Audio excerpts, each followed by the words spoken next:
L'heure est grave. Alassane Dramane Ouattara a annoncé la dissolution de la CEI pour pouvoir donner le pouvoir à son petit frère Téné Ibrahima Ouattara. Actuellement, c'est gâté. Regardons la vidéo. Placer son petit frère, c'est à vous et moi d'enlever cela dans son esprit. Si le but de créer la commission, de dissoudre seul et de vouloir mettre en place un nouvel organe, c'est de placer son petit frère Ouattara, il faut que les Ivoiriens lui montrent que c'est un leurre et que cela n'adviendra jamais.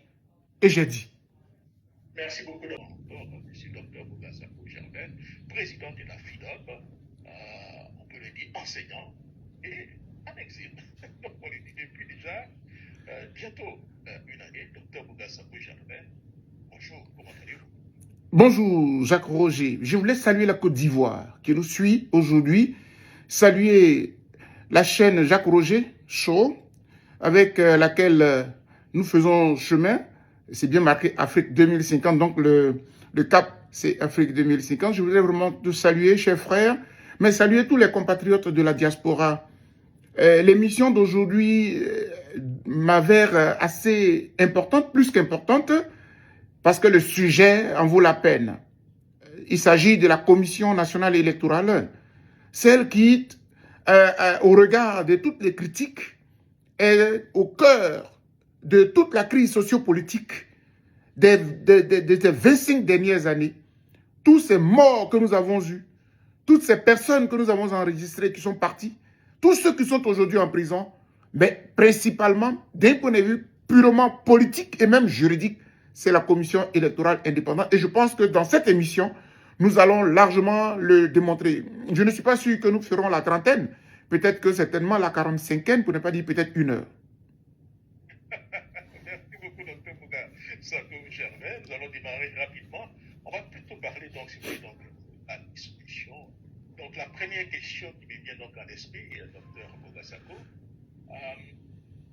pour vous, si vous voulez, la dissolution donc de la CEI est-elle une avancée démocratique, historique, ou simplement, disons, un changement donc, de façade politique? Merci. D'abord, c'est une grande nouvelle. Mais dans l'esprit français, devant ces pareilles situations, on dit que c'est une grave nouvelle. C'est une grave décision. Et comme je le disais à l'entame de cette émission, c'est ma lecture que je viens faire. Et selon ma lecture, la commission électorale indépendante a été au cœur de toutes les tragédies que notre pays a vécues. Et c'est pour cela, avec ta permission, je ne pourrais pas observer 1 minute de silence parce que ça va faire un long temps mort, mais je voudrais le dire, je voudrais marquer la minute de silence pour tous les morts depuis 2001 où la commission a été instituée jusqu'au 6 mai 2026, tous ceux qui sont partis pour les fins des crises pré-électorales et post-électorales, tous ceux qui ont payé de leur vie, surtout nos morts de la crise de 2010-2011, ce qu'on a appelé plus de 3000 morts, c'est la commission électorale indépendante. C'est celle-là qui n'a pas eu le courage de dire les résultats qu'elle détenait lors de l'élection de 2010 et qui a traîné, qui a laissé le timing passer et qui a passé le dossier au Conseil constitutionnel, qui a donné le résultat que nous savons. Et après, elle est allée se retrouver ailleurs et puis elle a donné un autre résultat, ce qui a entraîné la Côte d'Ivoire dans le fossé. Pour tous ces morts-là, dis-je, je voudrais observer 1 minute de silence.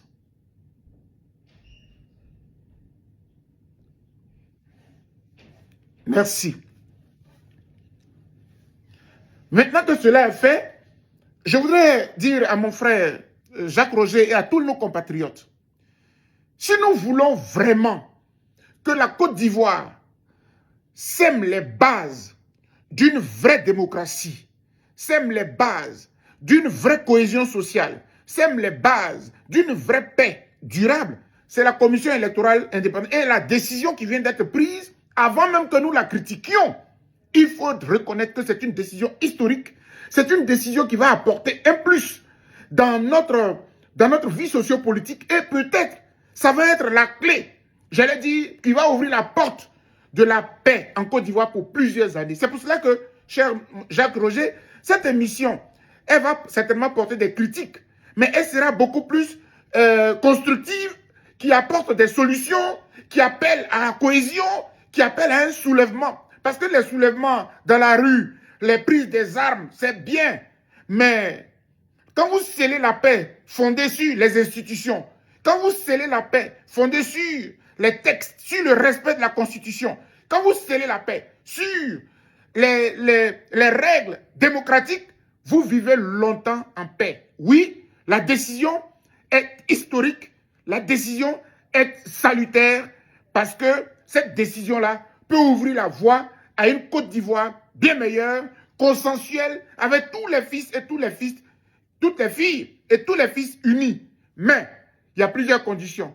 Et donc, tout à l'heure, vous verrez que dans mon développement, je ferai un peu l'historique de cette commission, comment on en est arrivé là, etc. Parce qu'il y a beaucoup de nos étudiants qui vont se servir de cette émission pour ceux qui présentent les mémoires, qui font les recherches en droit de l'homme, etc. Ils vont beaucoup s'en servir. Il y a un certain nombre d'informations que je vais leur donner. Par exemple, quels sont les différents présidents qui ont dirigé cette institution? Comment a-t-elle été instituée? Pourquoi une commission plutôt qu'un ministère de l'Intérieur? Des choses comme ça, ils doivent le savoir. Et je dis. Donc la question, est-ce que cette dissolution peut-elle réellement contribuer à la paix et à la stabilité de la Côte d'Ivoire après toutes, comme vous l'avez mentionné, les crises vécues depuis déjà des années? Très bien. Alors la question me permet de faire le bref historique et pour que les gens comprennent. Cher ami, toi et moi, nous sommes de la même génération. On savait que dans notre pays, depuis notre indépendance, le 7 août 1960, on a eu un seul parti politique qui a pratiquement gouverné la Côte d'Ivoire. Le président Houphouët s'est battu pour que nous soyons indépendants. Aujourd'hui, son parti, le PDCI-RDA, a 80 ans. Donc, nous avons vécu avec notre Côte d'Ivoire jusqu'au 24 décembre 1999. Il faut que les gens suivent très bien. En le faisant, qu'est-ce que je veux dire par là? On est indépendant le 7 août 1960 et on a notre première constitution qui date du 3 novembre 1960. Le 24 décembre 1999, voici un coup d'État qui apparaît en Côte d'Ivoire. Les jeunes qui voient aujourd'hui les pays de l'AES, qui voient le Mali, qui voient le Burkina, qui voient le Niger et même la Guinée dirigée par des militaires, ce n'est pas nouveau pour la Côte d'Ivoire. Nous l'avons vécu chez nous ici. Et celui qui était à la tête du pays, après le coup d'État, se nomme le général Robert Guèye. Et donc, nous sommes le 24 décembre 1999. Le président Henri Konan Bédié est renversé. Dieu merci, il n'a pas été tué, il part en exil en Europe. C'est avec les militaires, heureusement pour nous, qui sommes démocrates, ces militaires-là, ils étaient bienveillants et ils ont fait appel aux forces vives de la nation pour mettre en place une nouvelle constitution. Et c'est dans cette nouvelle constitution-là que tous les partis politiques qui avaient été dissous, plus ou moins, vont participer, la société civile, et on va faire le squelette d'une nouvelle constitution. C'est dans cette nouvelle constitution du 1er août 2000, la Deuxième République, que est créée la commission électorale indépendante. C'est-à-dire quoi? La plupart des opposants, les démocrates, qui ont lutté contre le parti unique, les Laurent Gbagbo, les Francis Vaudier, les Zadi Zaourou, tous ces gens de l'opposition, ils ont estimé qu'en Afrique, à partir du moment où les partis uniques ont régné, après les partis uniques, il faut instituer une commission pour donner confiance aux opposants d'espérer un jour arriver au pouvoir. Donc, dans l'Afrique en général, on a adopté l'institution des commissions électorales indépendantes. D'ailleurs, dans la CEDEAO, il y a une ordonnance qu'on appelle l'ordonnance de la bonne gouvernance et de la démocratie, qui évoque même la question des commissions électorales indépendantes. Donc, notre CEI est créé par la Deuxième République dans la Constitution de 2000. En ce moment-là, celui qui arrive au pouvoir s'appelle Laurent Gbagbo. Quand M. Laurent Gbagbo arrive, c'est là que le Parlement de Côte d'Ivoire va voter la loi numéro 2001, dont Laurent Gbagbo arrive en 2000. Donc, en 2001, la loi numéro 2001-364 du 9 octobre 2001 va créer la commission électorale indépendante. Mais je dois quand même préciser que après le ministère de l'Intérieur, les militaires au pouvoir ont expérimenté une commission qui a organisé le référendum et les élections de 2000. Parce qu'on n'avait plus de ministère de l'Intérieur qui allait organiser. Il y a eu une commission. Et cette commission-là s'appelle la Commission nationale électorale. Elle était dirigée par un ami, un frère, un ami, membre de la société civile, président du GERDES à l'époque, le professeur Honoré Guillet. Voilà, j'en parle, c'est de l'histoire vécue, parce que moi-même, j'ai été membre de cette commission, d'abord de la commission de supervision du référendum, la COSU, en 2000, et puis après, membre de la commission nationale électorale, qui va faire les premières élections. Et donc, M. Guillet Honoré est le président de la commission électorale. Et c'est cette commission-là qui fait le référendum, qui nous donne la constitution du 1er août 2000, et c'est cette commission-là qui va devenir CNE, Commission nationale électorale, qui va faire les élections où il y a eu des histoires entre le président Gbagbo et le général Robert Guèye. Et donc finalement, c'est Guy Honoré qui sauve la Côte d'Ivoire, c'est lui qui sauve la République de la Côte d'Ivoire en disant, au moment où le militaire dit qu'il a gagné l'élection, M. Guy Honoré dit non, le résultat que moi je détiens ici, c'est M. Laurent Gbagbo qui a gagné. C'était un tournant historique. Et c'est comme ça que M. Laurent Gbagbo arrive au pouvoir. C'est bon ce rappel-là, parce que c'est ça, un acteur de la société civile, qui peut avoir des amis politiques, mais qui est très, voilà, qui est très serein. Voilà, excusez-moi, mais je dois prendre... Cette dissolution qui avait commencé, traduit donc, si vous voulez, un manque de respect réel des Ivoiriens. Vous avez déjà commencé. Mais oui. Où se trouve réellement ce manque de respect? Non, mais oui, cher frère. Je le dis, parce que c'est le peuple qui a voté les députés. Et les lois du pays, en fait, je veux que, chaque fois que j'ai l'occasion, je veux que mes parents comprennent.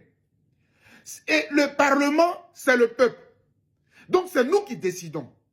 Nous voulons une commission électorale indépendante, nous votons la loi et le président exécute. Et le pouvoir judiciaire, la justice est là pour contrôler si le pouvoir respecte ce que le peuple a décidé.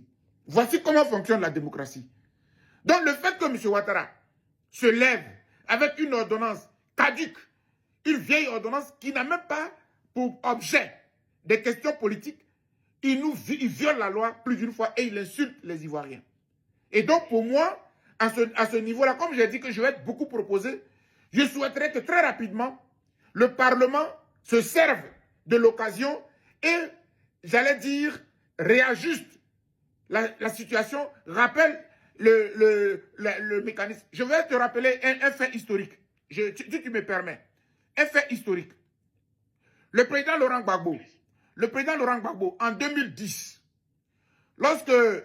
Bégué Mambé dirigeait la commission électorale, avant l'élection, il s'est trouvé que la liste électorale était problématique. Il y avait sur la liste des noms qui étaient, on l'appelait une liste grise et une liste blanche. C'est-à-dire qu'il y avait une liste où des non-ivoiriens étaient sur la liste. Ils étaient près de 500 000. Voilà. Et M. Laurent Gbagbo, qui n'était pas d'accord, et son parti politique, hein, le FPI, n'étant pas d'accord, il décide de dissoudre la commission. Il prend donc une ordonnance, une décision. Et je crois que je vais quand même rappeler cette décision-là pour que les Ivoiriens voient. C'est la décision du 25 février, non pardon, il prend la décision, oui, le 25 février de rétablir. Donc, voilà. Donc, le 12 février 2001, le 12 février 2010, pardon, 12 février 2010, la commission est créée en 2001. Le 12 février 2010, M. Bégué Mambé est à la tête. Il y a un débat sur la liste électorale. M. Gbagbo n'est pas d'accord. Il est le président de la République. L'opposition, comme son parti, n'est pas d'accord. M. Laurent Gbagbo prend une décision. Le 12 février 2010, il dissout la commission. Mais cette décision-là, très vite, le Parlement va faire opposition. Le Conseil constitutionnel va faire opposition pour dire à M. Gbagbo, Monsieur le Président, nous sommes désolés, mais au regard de la loi, au regard de la Constitution, vous n'avez aucun pouvoir pour dissoudre la commission électorale indépendante. Et le président Laurent Gbagbo va se raviser il prend la décision numéro 2010-022 PR du 25 février 2010 portant rétablissement de la commission électorale indépendante. Je rappelle cela. C'est-à-dire quoi? C'est-à-dire que le président, il prend une décision qui est injuste d'un point de vue juridique. Il est critiqué par le Parlement qui est de son bord politique. Hein. Le président du Parlement est de son bord politique. Il est critiqué par le Conseil constitutionnel qui est de son bord politique. Et le président Laurent Gbagbo revient sur sa décision avec 2 semaines plus tard. Il prend la décision de dissolution le 12 février 2010 et puis il prend la décision de rétablissement le 25 février 2010. Voici la démocratie. Voici un président. Donc ce que je demande aujourd'hui à M. Ouattara, c'est de faire en toute humilité que le Parlement adosse la décision pour la rendre conforme aux lois de Côte d'Ivoire. Il n'y a pas d'humiliation en cela parce que M. Ouattara n'est pas le Parlement. Ce n'est pas lui qui fait les lois. Et j'ai dit. Merci beaucoup, Dr Bougassabo Gervais. Certains vous diront que, disons, une autre grande inquiétude aujourd'hui, Dr Bougassabo, concerne surtout l'après-dissolution.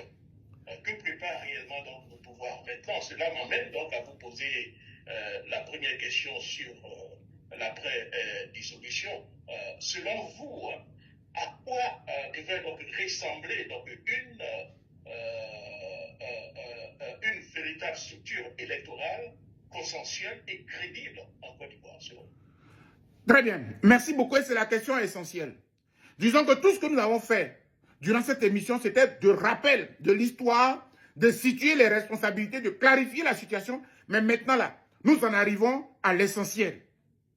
Maintenant qu'il a dissous, peut-être que le Parlement va intervenir pour ajuster, pour que nous retombions dans une république démocratique normale.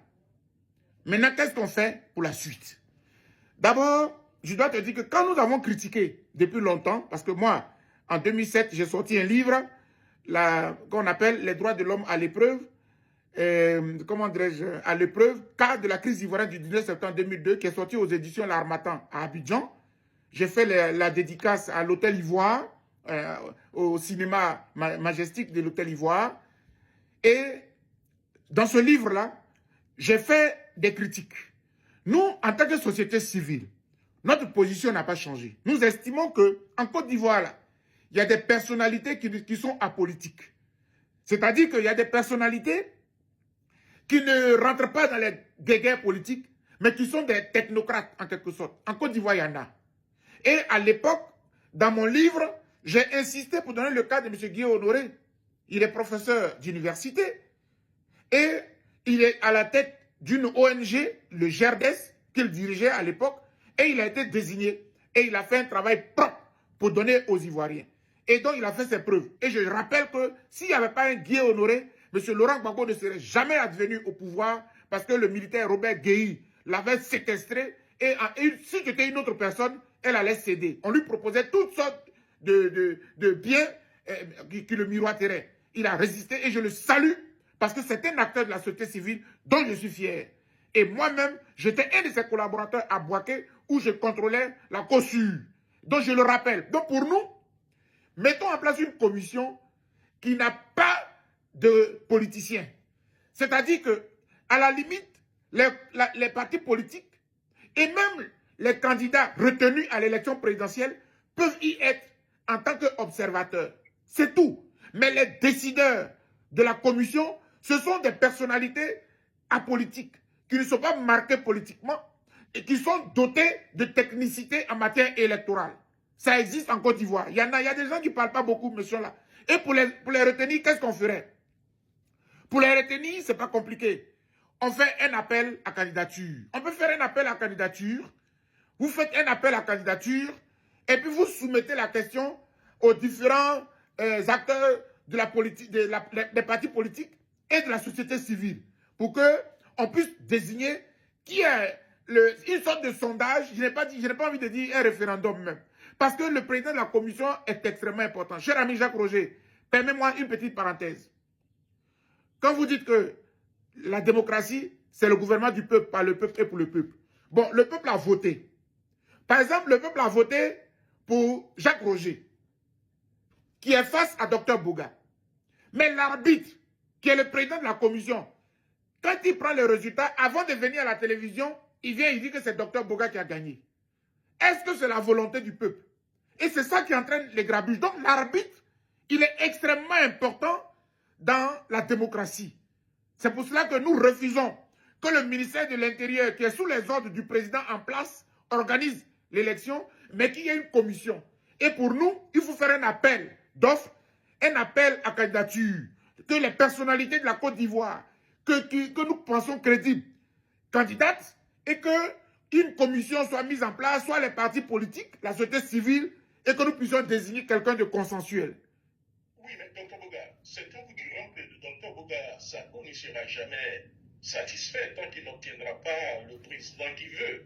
Alors, cela m'amène donc à vous poser cette question.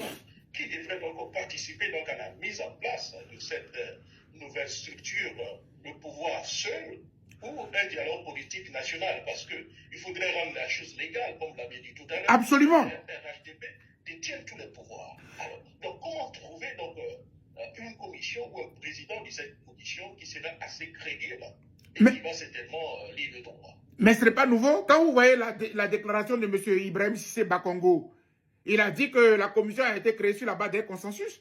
Ça veut dire qu'en Côte d'Ivoire, on peut obtenir un consensus. C'est pour cela qu'il faut un dialogue. Le dialogue, ce que je viens de dire là, voilà, ce que je viens de dire là, ça s'obtient dans un dialogue. Mais malheureusement, M. Ouattara aurait même dû instaurer le dialogue avant de créer, avant de dissoudre, avant de demander au Parlement de dissoudre. Certains vous diront que depuis que M. Ouattara est là, il n'a jamais instauré de dialogue. Voilà, et c'est pour cela que... Mais ça va se passer comment? C'est parce que, et c'est là où c'est-à-dire que le débat de 2030 là, se le voilà devant nous aujourd'hui. Cher ami Jacques Roger, n'attendez pas 2027, 2028, 2029 pour venir fatiguer les Ivoiriens, hein? Ah non, non, non, non, non. N'attendez pas 2029 pour venir poser le problème de 2030. La commission électorale indépendante là, c'est le débat de 2030. Si vous voulez qu'en 2030, nous ayons un président choisi par les Ivoiriens, selon leur volonté, c'est maintenant là qu'il faut poser le problème. Et donc, que M. Ouattara veuille d'un dialogue ou pas, c'est maintenant à l'opposition de lui mettre la pression. Jacques Roger, l'occasion est belle pour dire que M. Ouattara règne sur la Côte d'Ivoire parce que l'opposition est divisée. L'opposition ne parle pas de la même voix. Il y a des égos, il y a des gens qui ne pensent qu'à eux, il y a des égoïstes dans l'opposition. Quand on les choisit, quand ils sont au devant de la scène, ils sont contents. Ils ne pensent pas au peuple. C'est pour cela que nous souffrons de M. Ouattara. En cela, je veux dire que si M. Ouattara règne, ce n'est pas seul qu'il règne. Il règne parce que l'opposition l'amène à régner.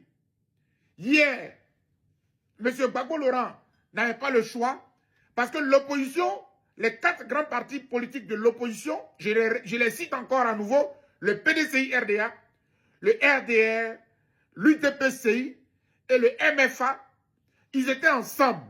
Et en plus, ils avaient les rebelles, les 3 mouvements de la rébellion. M. Gbagbo Laurent était pratiquement en minorité dans le rapport de force.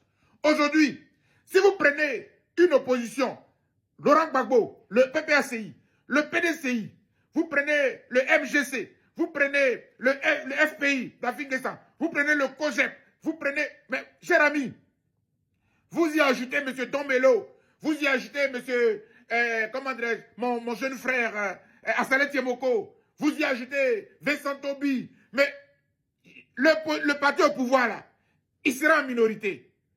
Et vous n'allez pas lui imposer tout, mais vous allez négocier et on va trouver quelque chose de solide. En tout cas, au niveau de la société civile, chers amis et frères, si la classe politique n'impose pas le dialogue aujourd'hui à M. Ouattara, il ne faut pas venir attendre 2030 pour venir pleurer. Vous ne serez jamais sur la liste électorale. Vous ne serez jamais candidat dans votre propre pays. Regardez ce qui s'est passé au Bénin. Au Bénin, on applaudit M. Patrick Talon.